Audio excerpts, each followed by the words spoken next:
থাকতে তুমি আরেকটা বিয়ে করছো। কি হইছে এত চিৎকার করতেছো কেন? আমার নতুন বউ। তুমি এটা কেমন কাজ করলা? বউ থাকতে তার অনুমতি ছাড়া তুমি আরেকটা বিয়ে করে নিয়ে এলা? কোন সাহসে আমার অনুমতি ছাড়া বিয়ে করছো? আমি আরেকটা বিয়ে করলে তোর কাছে অনুমতি নেওয়া লাগবে? এই তুই কেটা? আমি তোমার বউ।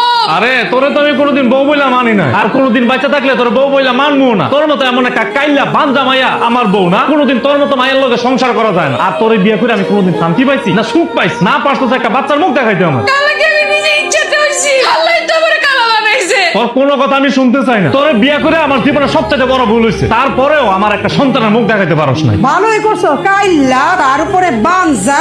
আগে যদি জানতাম তাহলে এই মাইয়ারে জীবনও আমার বাড়ির বউ করে আনতাম না। বিয়া তো করে নিয়ে নি, এখন তানিয়া গো বাসাতে যদি কোনো ঝামেলা করে, যদি কোনো মামলা মোকদ্দমা করে, তাহলে তো আমরা সবাই বিপদে পড়ব। তুমি এই ঘর থেকে বাইরে এসো, জেরিন এখন থেকে এই ঘরে থাকবে। আমি কই থাকবো? আমার আরেকটা ঘর আছে না, যেটা পইরা আছে, এখন থেকে তুমি ওই ঘরে থাকবে। না না, আমি এই ঘর থেকে কোথাও যাবো না। আমি এই ঘরে তোমার লগে থাকবো। মহিলা কি পাগল হয়ে গেছে? এক ঘরে কখনো দুই বউ থাকে নাকি? পাগল হওয়ার কিছু নাই, আমি কষ্ট করে হইলো এখানে থাকবো, তাও আমি আমার স্বামীর ঘর ছাড়বো না। দেখো, আমার কিন্তু এগুলো খুব বিরক্ত লাগতেছে। তুমি ওর এখন এই মুহূর্তে থেকে যাইতে কও, তাহলে কিন্তু আমি চলে যাবো। এই মহিলা তো লজ্জা সময় মাথা খায় বয়ে আছে। লজ্জা শোনার মতো তো তুই খাইছো।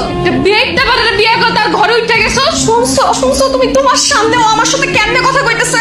তোরে এত বড় কথা কর সাহস কে দিছি? তোরে কইতাছি না এই ঘর থেকে যাইতে? কথা কি তোর কান দিয়ে ঢুকে না? একটা নতুন মায়ের লেগে তুমি আমারে মারলা। মারছি, খুব ভালো করছি তোরে মারছি। তুই কি এই ঘর থেকে বাইর হবি নাকি তোরা লাইতে বাইর করবো? দেখো, আমি কিন্তু কারো কথা শুনতে পারবো না। আমি তোমার সবকিছু মানে নিয়ে তোমার বিয়ে করছি, কারো অপমান সহ্য করা লাগে না।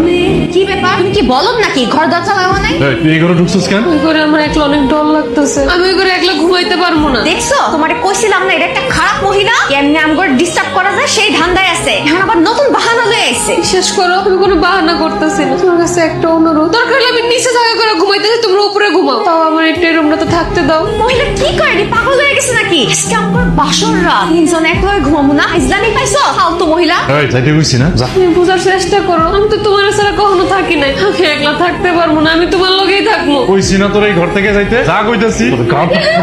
বেরা কইতাছি।